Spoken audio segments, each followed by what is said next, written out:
started. Toshi.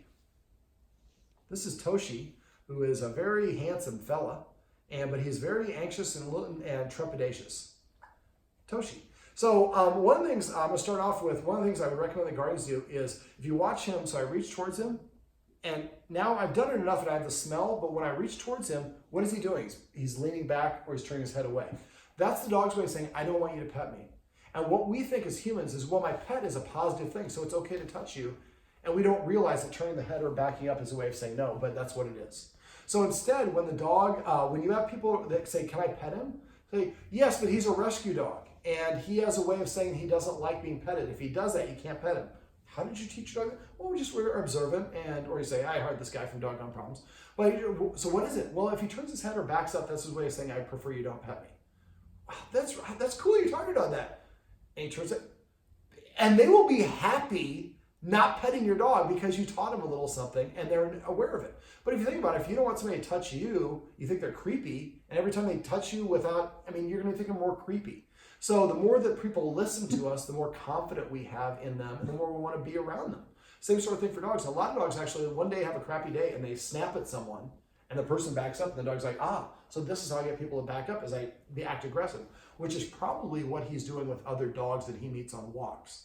Because dogs are very front-facing, so he's like, if I act aggressive, that makes the dog go away, because a lot of time the handler with the dog will probably cross the street or turn around or do something else. So we don't want him to get to that point when it comes to humans. We want him to recognize, if I just turn my head, the humans listen to me, so I don't have to go that next step.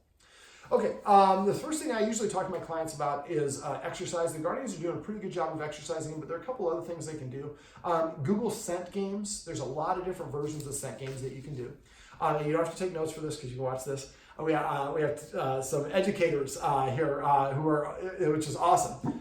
Very underpaid, is my opinion, because you're a performing society. But anyways, not brown nosing. But anyway, so basically what we want to do is make sure we increase his exercise. Like before we go for a walk, if we know there's going to be a lot of dogs out, exercising him before the walk can set him up for success, make him not as anxious. Just make sure he has at least 10 minutes to recover between the time the exercise ends and whatever the stimulus is going to be. So a couple of options you can do. Google scent games. There's all sorts of versions of that. I would get some treats, dispensing toys, and put the high value, the treats that you know he's going to like in there. If he doesn't like a treat, it really doesn't matter. It's got to be something that's a motivator, strong enough to motivate him. Another one you want to get is a snuffle mat. You can feed him his food out of there. We're going to talk about feeding in a minute. And then I pulled out the laser. Some dogs will chase the laser. He watched it, but he didn't really chase it. He might try that if you have one. He might do it when I'm not here, when he's more calm, balanced state of mind. And then the treats, like I said, throw those treats up and down the stairs, and just every time he goes to the bottom of the stairs, come up with the word that means go south, or go down the stairs and get it, and then call him back up, give him another treat, and keep doing that. Usually about 5 minutes of that is equivalent to like 15 or 20-minute walk. And so you can supplement, maybe add one of those in a day or two of those a day, plus the walks that you're doing, or before you're going to meet the puppy, exercising, and before you do the video that's above, exercise him, give 10 minutes to recover, then practice those things. Exercise, and then, do the treat, the smell, and then pull the smell of washcloth away and get that treat. I thought he was going to sit with his back to me, which would be an indication that you trust me. All right, so exercise will help out quite a bit. The guardians are doing a pretty good job of that, but they probably could add a little bit more in certain situations. Another one that we can do, other things we talked about was rules. He really doesn't have a lot of rules, and the guardians, like most guardians, didn't like the first rule I usually suggest is not allowing the dogs on the furniture. And I go over that because for dogs, the higher they sit, the more rank or social status they have, but also he kind of gets in between his guardians at times as kind of blocking access. Also, it can be a protective feature. Also, it can be a neediness. I have to lean against my partner or my human to know that they're there. And so I feel insecure not being able to do that. So just being able to be here and be calm without having to actually touching my human that confidence that I can get from not doing that. Now right there, go ahead and tell him the SIT, he already lost interest. But he just nudged one of his guardians to say, pet me. When he does that, we'll talk about that. That'll be petting with a purpose. You tell him to sit. And if he does, then you pet him. All right, but let's talk about rules first. So one of the rules, not being on the furniture, you can get those X mats to put on the couch so he doesn't get up there when you're gone. And these rules should be in place for 3 months, 90 days, or as long as the problem's still going on. And then after that, if I decide I'd like to invite Toshi up, I make an invitation. It's a one-time pass, and it's only for good behavior. It's my couch. I'm just being a really nice guy and letting him borrow it a little bit. Right now, he thinks all this stuff is his, and he has to protect his. So that would be rule number one. And for the bed, he gets to sleep in the bed. He not off limits for the bed, but he has to wait for an invitation to get in the bed. And they should go to wherever the guardians want him to be on the bed, not where he wants to be. If he wants to be between, so right there, that would be tell him to SIT, and then pet him on the chin and say SIT. Perfect. And so now we're rewarding a desired behavior. That makes him more inclined to want to do that again. Now we also started off the session by going on a walk, and that I would immediately withdraw. He just put his paw on the guardian. That's like, do it more. Well, as soon as you tell me what to do, it stops, buddy. You better, and that's a little bit of I think he's barking at the window. But again, anytime he puts his paw on your arm, immediately stop petting him, because that's a domination move. I'll go back to the walk and let's get finished with the rules. Right now he's a finicky eater and he eats kind of inconsistently. So what I would do is put the food down in his bowl. He's not allowed to eat it, which won't be a problem for him at first, right? That's awesome, great timing. And then I'm going to eat something first in 5 or more bites. And I wouldn't even look at him, so again, that validation, you corrected me for having my paw, that's still attention for him. So once he puts it up, you're invisible to me until you do something I want. And nothing you can do other than what I want is what will get me my attention. So basically, I'd recommend the guardians go to a structured feeding. So you put the food in the bowl, he's not allowed to eat it. Then I eat something in 5 more bites or a real meal, and he's still not allowed to come within 5 feet of the bowl. And then I go over and I tap the bowl and say his name. And he's gonna come over and he might not even come over, but if he does, there's no extra stuff in here. I'm not gonna eat this, so let's just put wet food in there. There's no more wet food for a while until he becomes a good eater, and then we can go back to feeding him wet food when he's eating the way that we want. Eating is the most important activity for dogs. They spend 90% of the time in the wild looking for food. Adding structured meals is one of the easiest things you could do to flip the leader-follower dynamic. So he comes over and sniffs it. As soon as he walks away, if he's eating, he got like 3 minutes to eat. But as soon as he walks away, or if he doesn't come within 1 minute of me calling him, and call him like 3 or 4 times. If he doesn't come within 1 minute, pick up the bowl, or if he sniffs it and walks away, or he takes a couple bites and then walks away. As soon as he walks away more than 5 feet, pick up the bowl, dump it back in the container, put the empty bowl back down. It's important to put the empty bowl back down. Yeah, that's a demand for attention. And the guardians do a great job not even looking at him. So the dog most of the time will come and lick the empty bowl. And then he gets no more food until the next meal. And if you're treating him for stuff, try to be a little bit more stringent on the treats that you give him, because we don't want him to milk it. He doesn't eat again to the next meal. Next meal, you eat something in 5 more bites, invite him. If he goes longer than 3 days without eating, let me know, but usually that means somebody in the house is cheating for him. Don't cheat for him, because hunger becomes your ally. Eventually, they have to eat they eat for fuel. We eat for pleasure and for fuel. Eventually, he will have to eat. And now when you get pretty hungry, you'll eat anything. Give me 5 days no food, I'll probably eat a cockroach. So for him, that dry food will become very appealing. Now, when he does take his first bite of food, come up with a command word to eat. Call it taco or sushi or steak or whatever you want to say. So every time for 4 months that he takes his first bite of food, he hears the word burrito or chimichanga, something that's funny. And then after a while, I say chimichanga, that means I get to go eat, because the only time I hear that word is when there's food in my mouth. Speaking of that, when he is nice or relaxed, pet him and say Buddha or Zen or chill or whatever the word is you want, putting it in context. When you're nice and relaxed, this is when you hear the Buddha sound. That way, when he's going crazy, you can say Buddha. It doesn't mean it's going to calm him down, but at least now he understands the vocabulary of what you're trying to achieve. Other rules are when you're eating dinner, he should not be within 7 feet of the table. We should not give him people food, because that trains him to break a rule that he knows he should not do. When we're in the kitchen cooking, he should not be in the kitchen. Now, you're going to use those escalating consequences I went over with you off camera in order to do those. If you forget what those are, let me know. I can share a video with you for that and just about everything else we went over. I've got videos I've shown with other clients. Now, we have a nice house with some big open areas and doesn't have a narrow doorway. That's hard to defend an area this big. So what I did is I put a couple boxes, if you remember here. So you might have to put a couple chairs or a screen or something to create a choke point so that it's easier for you to defend. And again, remember, go to dogonproblems.com, click on dog training tips, and type for invisible line. You'll see I show this petite little girl how to get a great Dane to stay behind an invisible line while she ate food. It's really easy to do, and the more you do that, again, he practices not violating that space, which is respect for you. There's nothing but air between him and doing it, so he's developing some self-control, and he's going to increase his pride and his confidence because he's achieving that on his own, not because we're putting a kennel or forcing him away. Another rule is you have to sit at the door. I go to the door and I say sit one time. The more you say it, the less you mean it. And be careful how you say it. Inflection matters. So I go to the door and I say sit, which kind of puts him in a little bit of a disadvantage. I look at sitting as a way of saying please or thank you. So if you want to go through the door, I go to the door and I say sit one time. If he doesn't sit by the time I hit 3, walk away and sit nearby. Make sure you're seated and wait 1 minute. Ask your personal attendant for a 60-second timer. After 6 seconds, go back, and if he whines or whimpers, don't even look at it. Remember, any attention is validated. Go back to the door and command him again to sit after 1 minute. Sit. 1, 2, 3. You don't sit by 3. I walk and sit down again. This time I wait for 2 minutes. Next time I wait for 4 minutes, then for 8 minutes. I keep doubling the length of time until eventually when I go to the door and say sit, he sits down. As soon as he does, man, I fly that door open as fast as I can. So you might have him on a leash to begin with, so if he does run out the door, you could step on the leash as he runs through it and prevent him from running away. I don't think he's going to do that. Usually I do this just with people who have yards, but in your case, he's not a big door dasher. So the more that he learns to follow, sees you acting like leaders by you enforcing these rules, and the door one, remember, that's a formula. You want something, you got to do something for me first to get what you want. I'm going to reward you or pay you for doing something I want first. There's a version of this, what we used to call nothing in life is free. But I have an add-on to that. There are things that are free, and we're going to talk about that with passive training here in a sec. So the more that you enforce these rules, and these rules, like I said, 90 days or as long as the problem's still going on, and at that point, you let him break the rule on occasion, but remember, don't break the rule as a reward. A reward should be attention or treat or affection, not breaking the rule, because that confuses them.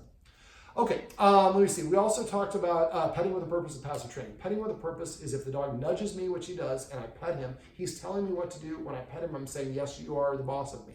And that is related to a lot of his problems. So from now on, when he comes to you, we're going to tell him to sit. If he does sit, within 3 seconds, we'll pet him under his chin. Remember, try to pet under the chin. You pet him anywhere you want, just don't reach over his head. Or pet on top of the head. So if he does sit, I pet him under the chin and I say the word sit. If he doesn't sit within that 3-second window, I lean back, turn the TV on, read a magazine, check an email, live your best life, and show him, look, buddy, I wanted to pet you, I wanted to give you my attention, but you couldn't be bothered, so I'm on to the next thing. Playing hard to get works great for dating, it works great for dogs. Once he realizes they ain't folding, they're just fine not petting me. I thought they would go through withdrawals. They did too for 1 minute, but they'll realize that's not the case. That motivates him to want to come and start sitting in front of you to prepay for the attention. So you're going to ask him to sit or lie down. If he's already sitting here, ask him to come and sit over here or lay down. That's why I like to say crash versus lay down, because some people say lie down. And then so if he does sit or lay down, you pet him under his chin or wherever, except for on top of the head. And you can pet him as long or as little as you want. At least one pet to an infinity number of pets. And so that way he is paying for the privilege of your attention. That will boost his self-esteem, increase his confidence, and help him practice these desired behaviors. And even if you want to pet him, still tell him to sit. Now, I'd like to use the watchword paycheck or come up with your own word if you want. That means I suspect you may be petting without a purpose. That person, if you say it to him, that even if they did it right, they stop, they tell the dog to sit or lay down, pet, and say, actually, you missed it. I did it the right way, but thank you, because I do forget to pet without a purpose. Passive training is what I was talking about for the no free pets. Well, we are going to give free pets. So if he does anything that is a desirable action or command on his own, we're going to recognize that in that 3-second window and pet him. So every time he comes to us, pet him and say, come. Every time he sits, pet him and say, sit. Every time he lays down, crash. Every time he goes there, call it Bali. And so the idea, and takes his first bite of food, takes a drink of water, call it Merlot or happy hour or whatever you want. Put his leash on, call it gear or dress up or costume. So you come up with all these fun words for all these different things that he does on his own. I taught my dog to stretch this way. Do I need a dog to stretch? Actually, for work, I do. Because when a dog puts its butt in the air and its chest on the ground, that's called a play bow. That can be a way of saying, I want you to play with me. So if every time your dog stretches, you pet him and say, stretch, and then there's another dog at the end of the street, and he's like staring at you, say, stretch, and he does the stretch, the other dog looks at him and is like, oh, I thought he was posturing and being a badass, but he's not. He actually was pretty cool. That can make the other dog relax, and that can help him relax. So you can have a cascading effect, even by kind of tricking the other dog. So anything your dog does on a regular basis, make sure you pet them within that 3-second window and say it. And come up with a watchword. I say testify. Some of my clients say recognize, reward. Come up with a word that means you're missing an opportunity to pet the dog.